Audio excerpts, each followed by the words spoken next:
Bonjour à toutes et à tous, bienvenue sur ma chaîne Ciné Série Galaxy. On se retrouve aujourd'hui pour une mini-série. Ça s'appelle The Essex Serpent, le serpent de l'Essex. C'est basé sur le livre du même nom sorti en 2016, écrit par Sarah Perry, une auteure anglaise née à la fin des années 70 qui a vécu dans l'Essex, justement, cette région au nord-est de Londres, région à la fois campagnarde et côtière. C'est adapté par la réalisatrice Clio Barnard qui réalise l'intégralité des 6 épisodes de cette mini-série et ça nous est livré par la plateforme du moment dont je ne cesse de vous vanter les mérites, bien que ce ne soit pas une plateforme qui fasse du buzz commercial, à savoir Apple TV+. Si vous voulez de la qualité, intéressez-vous à cette plateforme. Je vous donnerai donc le synopsis détaillé que j'ai écrit moi-même, mais sans spoilers. Ensuite, le casting, parce qu'on a un casting 4 étoiles, et enfin, la critique à proprement parler. Alors, Londres, époque victorienne, c'est-à-dire 19e siècle, nous y suivons Cora Seaborn qui vient de perdre son mari. C'était un mari violent et sadique, elle est encore sous le traumatisme, elle veut retrouver un vent de liberté et d'indépendance, et pour cela, elle va être aidée par 3 personnes. La première, c'est Martha, sa meilleure amie, qui est une militante socialiste qui œuvre pour les pauvres et les désœuvrés des quartiers de Londres. Son propre fils, le propre fils de Cora, qui est autiste, mais aussi son ami Luke Garrett, brillant chirurgien reconnu par ses pairs. Et grâce à ce trio, elle va se mettre en tête de découvrir la vérité scientifique, archéologique même, qui se cache derrière un mystérieux événement qui terrorise les habitants des campagnes de l'Essex, à savoir un soi-disant mystérieux serpent de mer géant, serpent de mer mythologique qui aurait emporté une jeune villageoise.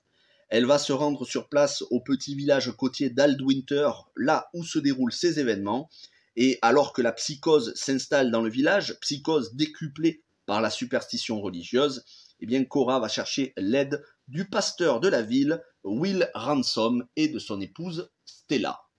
Alors parlons du casting.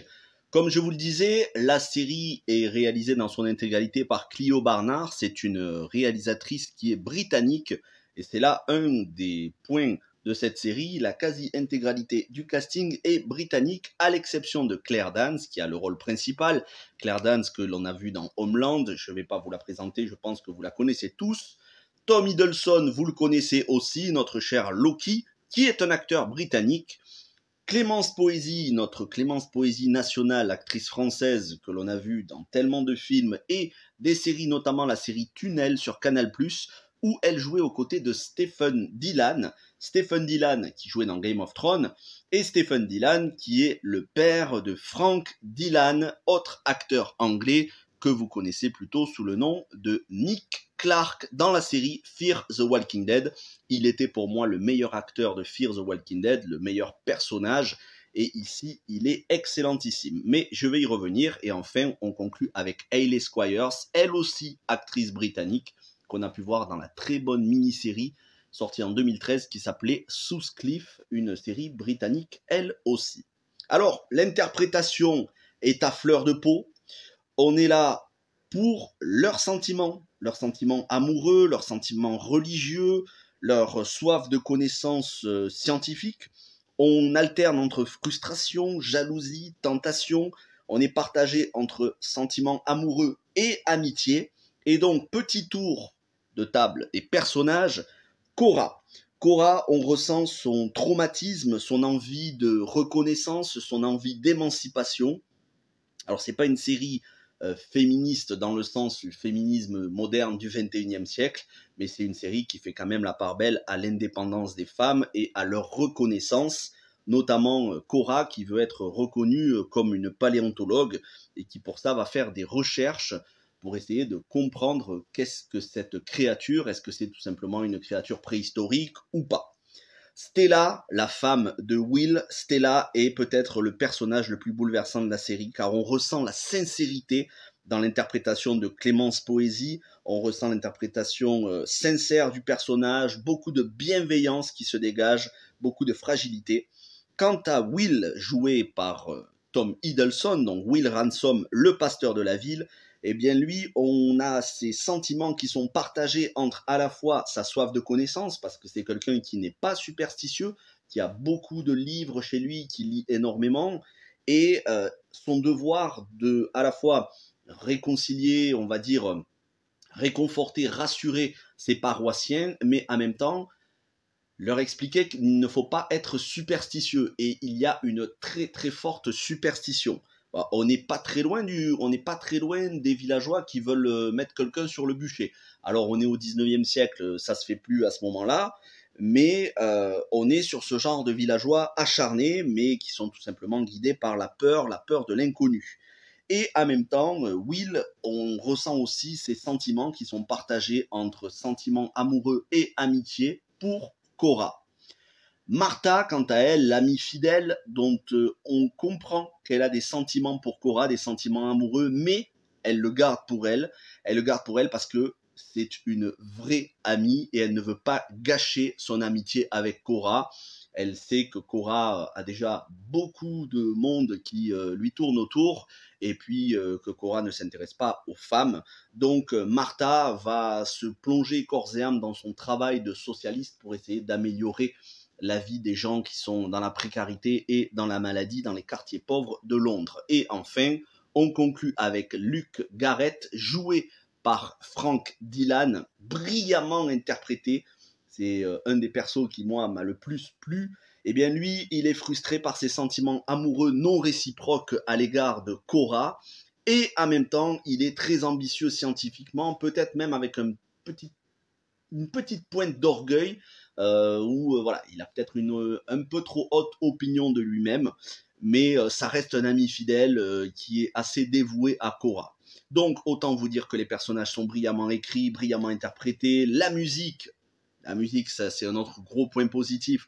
Elle renforce le sentiment de dépaysement, puisque on va alterner plusieurs fois dans les 6 épisodes entre Londres et les quartiers de la ville et les campagnes anglaises, notamment les campagnes de l'Essex et le village de Aldwinter. Donc vous allez avoir ces campagnes un petit peu comme on a dans le Hobbit. Hein. On n'oublie pas que le Hobbit, Tolkien s'est inspiré des campagnes anglaises pour décrire la comté. Donc vous allez avoir ce genre de paysages, mais aussi des paysages côtiers avec des villageois dans leurs barques qui vont pêcher du poisson, qui ont peur d'être traqués par ce serpent de mer géant. On va avoir beaucoup de paysages et à chaque fois, la musique va accompagner les scènes et c'est une très très belle musique. Mais, attention, le rythme de la série est très lent. C'est une série contemplative, totalement contemplative. Il y a plusieurs moments où on ne va pas avoir de parole, on ne va pas avoir de dialogue, on va tout simplement regarder les paysages, on va regarder les visages des personnages, les émotions qui se dessinent sur leurs visages. C'est une série qui prend son temps et surtout, c'est peut-être un petit spoiler, mais je ne crois pas, mais c'est une série qui n'est pas surnaturelle, qui n'est pas une série fantastique. On est ici sur une série d'auteurs qui a pour but d'analyser les sentiments des personnages et de mettre la science au premier plan, notamment la paléontologie. Donc pour ceux qui s'attendent à avoir une série horrifique, scientifique, avec des événements surnaturels, passez votre chemin, ça n'est pas le cas de la série. Pour autant, vous aurez quand même les réponses aux questions soulevées par le synopsis dont je vous parlais au début de la vidéo. Mais ne vous attendez pas à des scènes qui soient grandiloquentes ou qui soient terriblement effrayantes. Ça n'est pas le but de la série. Ici, le but de la série est vraiment de nous décrire l'Angleterre et les campagnes anglaises du 19e siècle et la manière dont les gens vivaient, que ce soit dans les campagnes, les gens qui étaient très religieux, ou bien les scientifiques et les gens dans une situation précaire dans les quartiers de Londres. Voilà le but de la série. C'est une excellente mini-série, il n'y aura pas de saison 2, c'est conçu pour une mini-série en 6 épisodes d'environ 50 minutes chacun. Je vous la recommande vraiment, mais encore une fois, ne vous attendez pas à une série commerciale, ça n'est absolument pas le cas. Ne vous attendez pas à une série qui fasse du buzz, on n'est pas sur du Netflix ou du Disney+. On est sur Apple TV+, et Apple TV+, privilégie les séries d'auteurs, les séries à l'écriture assez précise et à l'interprétation qui tire vraiment très juste. Donc je me suis régalé tout au long des 6 semaines à regarder cette série et je vous encourage vraiment à la regarder. Si vous avez apprécié, n'hésitez pas à liker, vous abonner, partager. Portez-vous bien, bonne fin de semaine et ciao tout le monde.